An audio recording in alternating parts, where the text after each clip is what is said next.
Bienvenue dans ton Yann et Frank. Aujourd'hui, on a un invité, Marc-André Leclerc, un ancien conservateur maintenant dans les médias qui se prête au jeu de Yann et Frank. Donc, juste pour vous, pendant le temps des fêtes.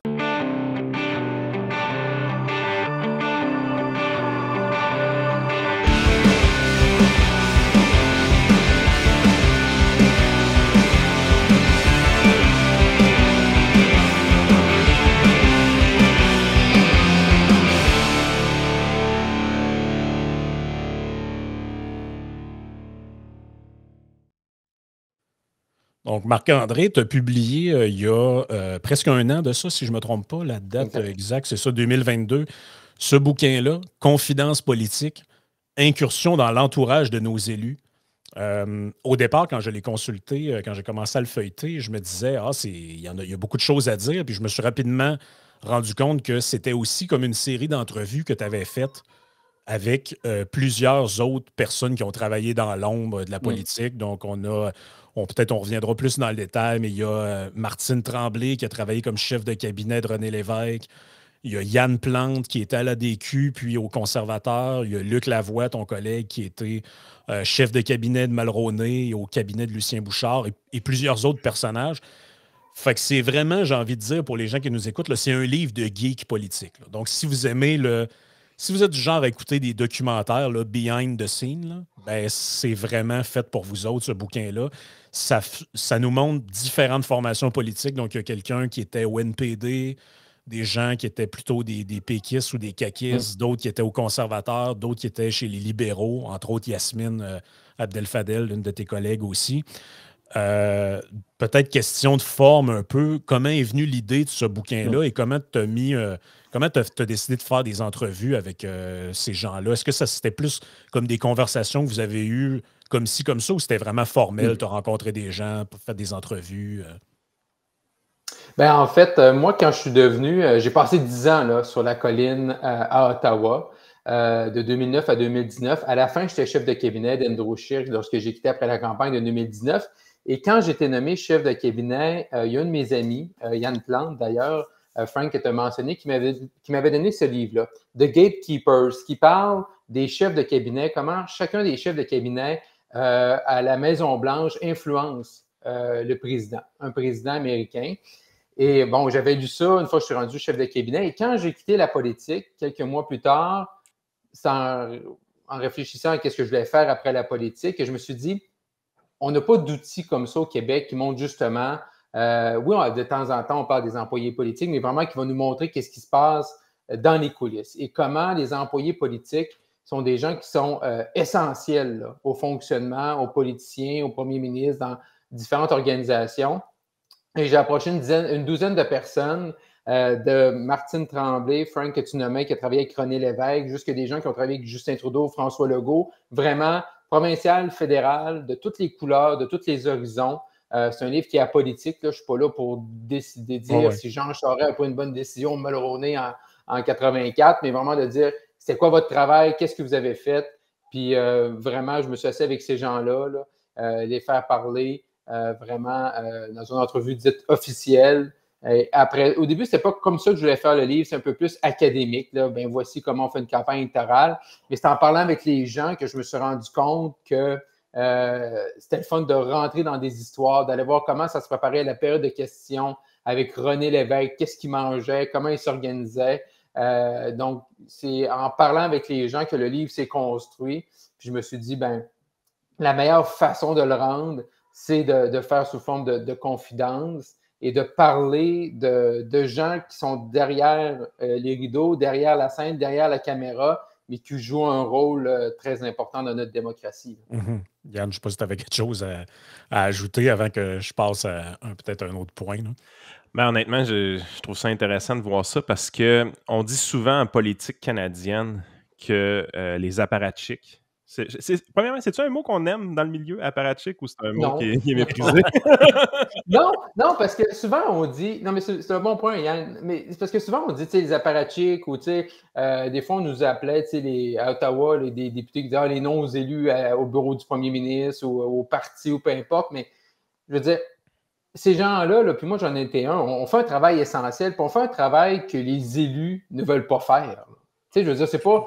Oui, des fois, dans ton rôle, surtout quand tu deviens chef de cabinet, tu rencontres d'autres ministres, d'autres députés, des leaders étrangers qui viennent au pays, puis tu as ces rencontres-là, puis tu rencontres des fois des vedettes, de peu importe le sport, tout ça. C'est le fun. Mais il reste que beaucoup de choses que tu fais dans ton quotidien comme employé politique que les élus ne feraient pas. Un, ils n'ont pas le temps. Eux, ils sont en comité, ils sont en commission, ils sont dans un souper spaghetti, ils sont en caucus, ils passent un projet de loi. Tandis que toi, comme employé politique, ben, tu es là, puis souvent, ce qui enrage un peu les élus, c'est parce que l'employé politique, l'élu, lui, il est très dans le quotidien. Hein.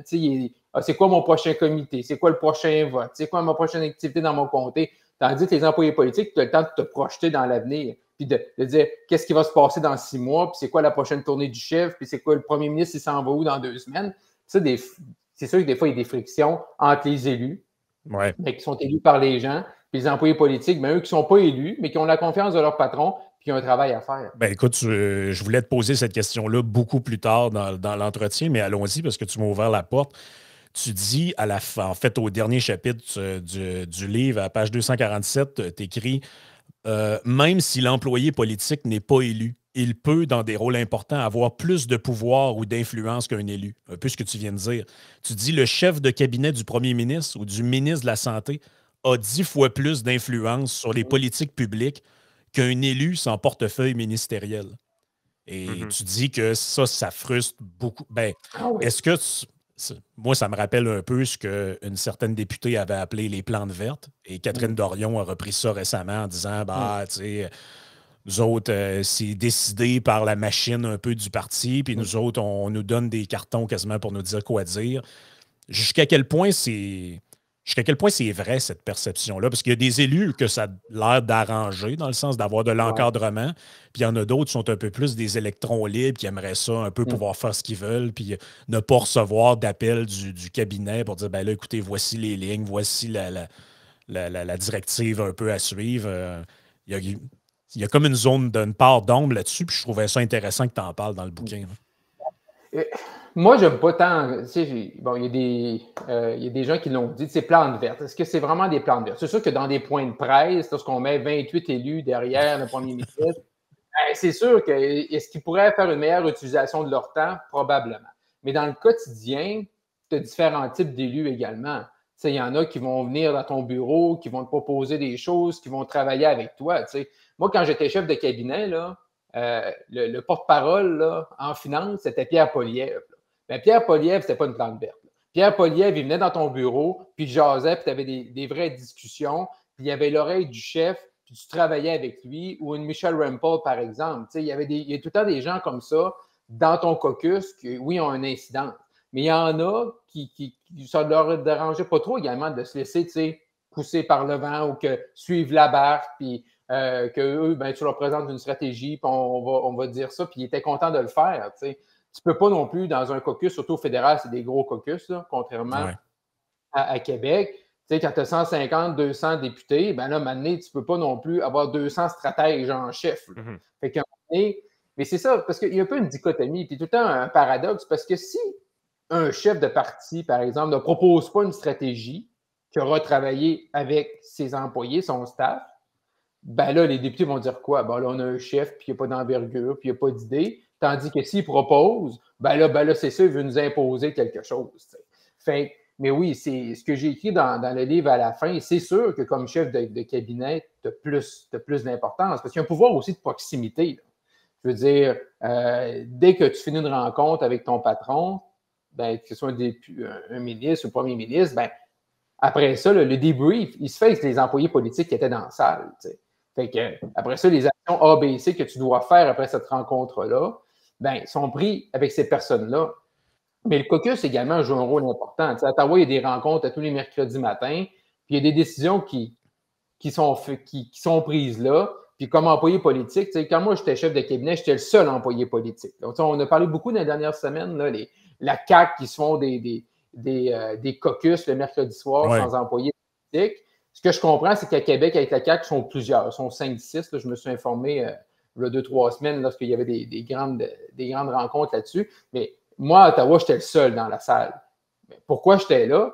Ben, parce qu'après ça, j'avais pas 2 heures à passer avec le chef à débriefer du caucus. Là. Une fois que je suis là, j'ai l'information, je pouvais dispatcher des affaires. Je me ramassais tout le temps avec une liste d'épicerie aux 3-4 députés que j'avais besoin de rencontrer dans mon bureau, juste pour m'assurer que leur projet de loi privé ou telle chose, ils soient en accord ou voulaient avoir le chef dans leur comté ou une vidéo. Tu sais, des fois, c'est pas des grosses affaires, mais au moins, ça me permet de travailler puis d'avancer par la suite. Tu sais. Fait que moi, j'ai pas aimé ça dernièrement qu'on a dit on va faire un caucus. Tu sais, moi, les espèces de les caucus sans employés politiques qui vont tout régler, là, ça n'existe pas. Ce n'est pas les employés politiques là, qui empêchent un caucus d'aller de l'avant. Ouais.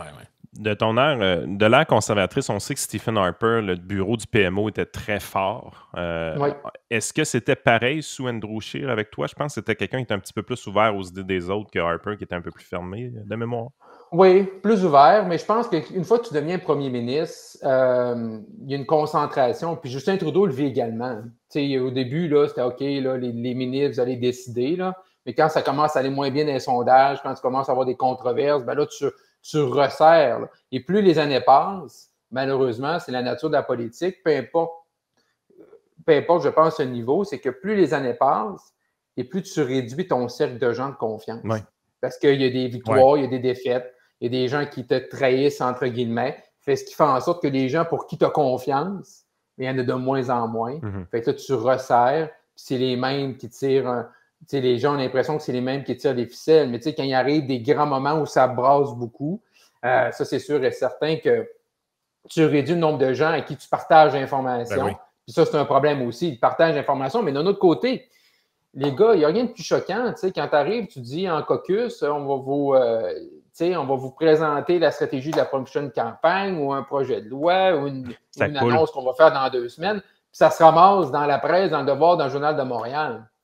C'est choquant. C'est sûr qu'après ça, mais à la fois d'après, mais tu le dis pas. Tu te fermes la trappe, puis là, ils sont fâchés. On va l'appeler dans le journal, puis on est des élus. Oui, mais c'est parce que si on vous le dit, ça va pareil se ramasser dans le journal. À ta connaissance, est-ce que quelqu'un a déjà utilisé la technique Marc Bergevin? Donc, c'est pas Marc Bergevin qui a inventé ça, mais ça m'avait frappé quand j'avais appris l'existence de ça. Marc Bergevin soupçonnait que dans son entourage, quelqu'un parlait de rumeurs d'échanges ou d'informations confidentielles aux médias.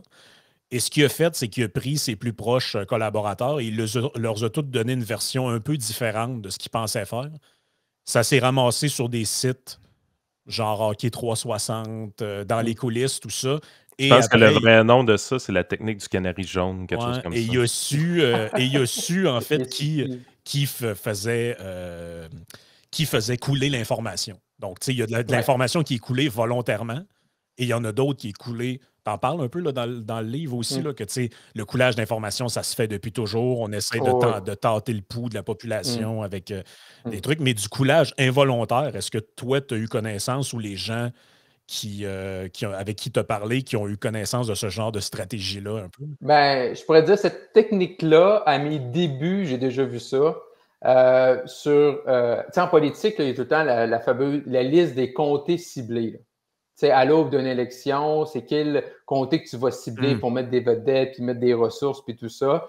Puis oui, j'ai déjà vu ça dans des partages de réunions d'information, soit en caucus, soit en petits groupes, là, de donner des listes qui n'étaient pas vraiment la bonne liste. Pour savoir qui allait parler. Ça ressemble un peu là, à Marc Bergevin, savoir qui est dans la salle, puis qui est ces personnes-là. Mais c'est sûr que c'est choquant. Hein? C'est tout le temps choquant quand tu partages l'information, que tu penses que tu es en famille, puis là, ça se ramasse après ça. Parce qu'après ça, souvent, toi, tu as une stratégie. Là, puis tu fais référence à ça dans le livre. C'est souvent, OK, ce matin, on se lève, telle information dans la presse ou dans le Journal de Montréal ou dans le Devoir ou à Radio-Canada. C'est pas anodin. Là. Ça arrive pas. Le hasard en politique, là, c'est rare. C'est très, très rare. Là. Le hasard en politique, là, je veux dire. Quand tu arrives avec un candidat vedette ou une annonce, là, ben, tu contrôles, tu donnes l'information à un journaliste, tu t'entends avec cette personne-là sur à l'heure ça va sortir, comment ça va sortir. Puis moi, je vais vous le dire, là, en politique, c'est une chose que j'aimais beaucoup faire. Là. C'est le fun que tu as une information, là, que tu sais que ça va faire réagir le lendemain matin dans les médias. Puis là tu appelles tel journaliste, regarde, mardi, sors-moi cette information-là, voici pourquoi, voici le comment. Puis là, après ça se déploie.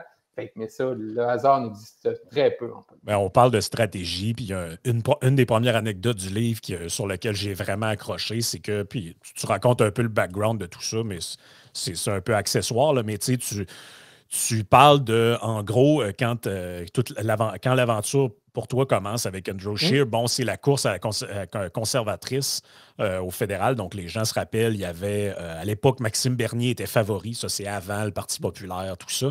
Il était favori pour succéder à Stephen Harper. Donc, il y avait une chefferie intérimaire, évidemment. Ouais. Mais c'était lui qui était le favori.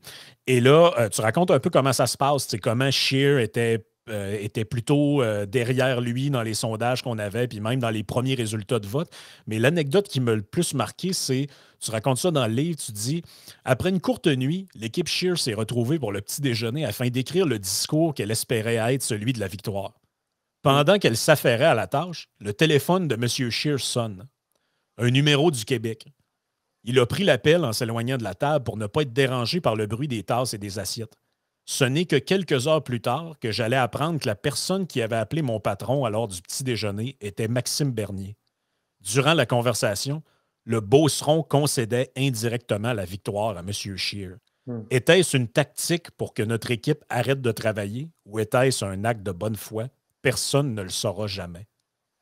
C'est assez spécial, pareil. Si c'était une stratégie, c'est une stratégie quand même assez, je ne dirais pas machiavélique, là, mais c'est une stratégie particulière, de dire... Oui, mais... tout ça, je veux dire, ce qui s'est passé, là, on était le 27 mai 2017, là, donc on était à la fin de cette course-là, plusieurs candidats, et c'était un peu spécial. Là. Puis également, quand le téléphone a sonné, vu que c'est un numéro du Québec, Andrew me montre le numéro, tu sais, mais comme si, moi, vu que j'étais québécois, je connaissais tous les numéros du Québec. Là, il montre le numéro. Ben là, réponds, là, c'est un numéro du Québec, là, 819 quelque chose, je pense. Fait que là, mais là, il revient, mais tu sais, là, ça va vite. Puis on sentait, là, il y avait des discours, là, la veille. Les résultats étaient le samedi en fin de journée, puis on sentait qu'il y avait... Bon, c'est une courte victoire, vous allez me dire, les gars, mais on sentait qu'il se passait quelque chose, tu sais. Parce que pour M. Bernier, là, son discours, ça avait été très difficile. Là. Mais c'est ça. Puis là, c'est quand il est revenu plus tard, vers ça, mettons, il était 7-8 heures le matin, qu'on s'est revu par la suite, là, sur l'heure du lunch, qui m'a dit c'est Maxime, qui m'a appelé un matin. Puis là, il disait félicitations, tu as bien travaillé, puis tu vas faire. Les mots exacts, là, je ne m'en rappelle pas, mais c'est ça. Indirectement, il concédait la victoire. Puis moi, la même chose avec ses employés, son équipe de campagne. Quand je suis retourné au centre des congrès en après-midi. Félicitations, Marc-André, vous avez fait une bonne campagne, vous aviez la bonne stratégie. Fait je pense qu'il sentait là, que ça allait être difficile. Moi, personnellement, dans cet épisode-là de la course à la chefferie, une des raisons pourquoi j'aimais beaucoup Maxime Bernier à l'époque, c'était son intervention face au quota de lait.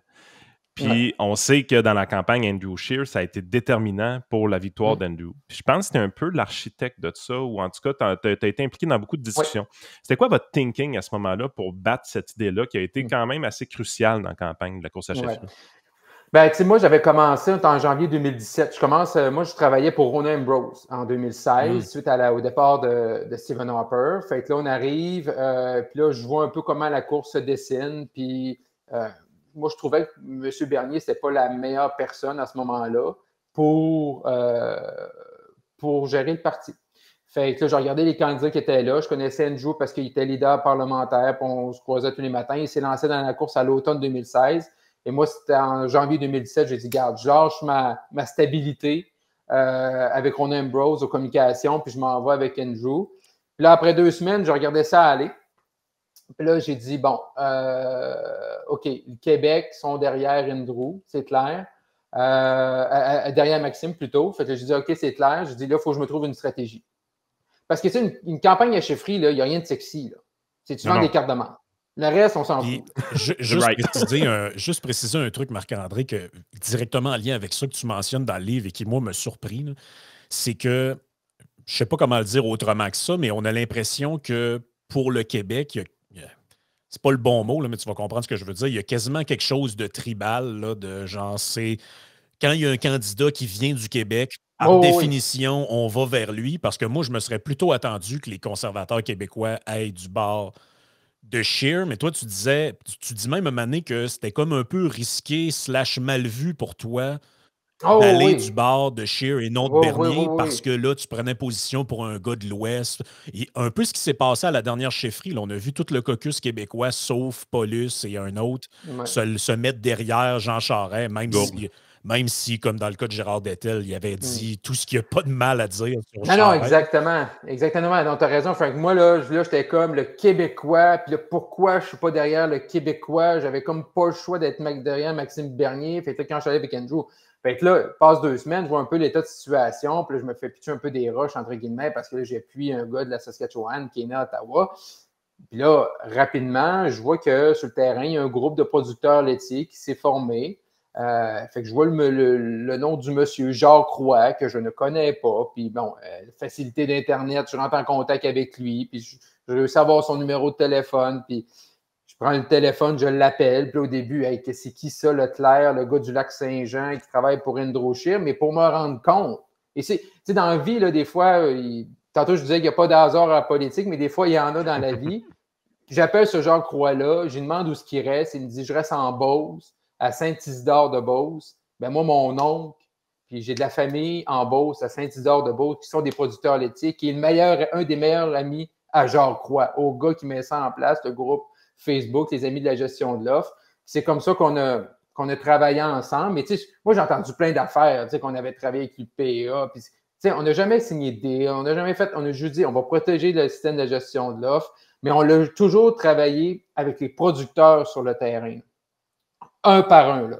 Moi, j'ai envoyé des lettres, des formulaires en Abitibi, dans des villes que je ne connaissais pas, que je ne suis jamais allé, mais on a réussi à vendre 54, avoir l'ensemble des votes là-bas. Et c'est vraiment un mouvement de terrain, de gens que, oui, eux, il y avait l'intérêt de protéger la gestion de l'offre, mais on l'a fait vraiment là, vote par vote, puis personne par personne pour vendre des cartes de membres. Là. Puis moi, c'est sûr, je suis un gars de région. Là. Puis moi, je sais c'est quoi l'impact du système de gestion de l'offre, puis comment c'est important pour la vitalité de nos régions. Fait que ça, c'est dans ma fibre. Là. Moi, je ne me suis pas inventé là, une position par rapport à ça. Moi, je suis un régionaliste, je suis un gars de région, je suis un fier bleuet. Puis c'est sûr que je vais toujours défendre le système de la gestion d'offres parce que si c'est pas ça, il faudra quand même subventionner l'industrie, là, comme ils font aux États-Unis. Fait qu'il n'y a pas de système parfait dans la vie, mais je pense que présentement, puis c'est comme ça, puis ça a permis là, de faire bonne figure au Québec. Puis tu as raison, Yann, ça a été crucial là, dans la campagne. Si tu avais eu à conseiller Maxime Bernier par rapport à ce sujet-là, probablement que tu lui aurais dit de ne pas y aller. Mais justement, je pense que où est-ce qu'il s'est exposé, c'est qu'on connaît les agriculteurs. C'est un mouvement qui a le militantisme dans la fibre. Ça, c'est clair. C'est facile pour eux de se regrouper. C'est facile pour eux de se mobiliser. Donc, de voir que vous avez été capable de capitaliser là-dessus, de ce côté-là, on peut penser que ça a été une erreur stratégique majeure de Bernier d'aller là, même si d'un point de vue économique, je pense que c'est quelque chose qui se défend amplement. D'ailleurs, je suis toujours en faveur de sa proposition de son côté. Mais stratégiquement, ça a été une gaffe majeure de son bord. Ben, c'est ce que beaucoup de gens lui reprochaient. Là.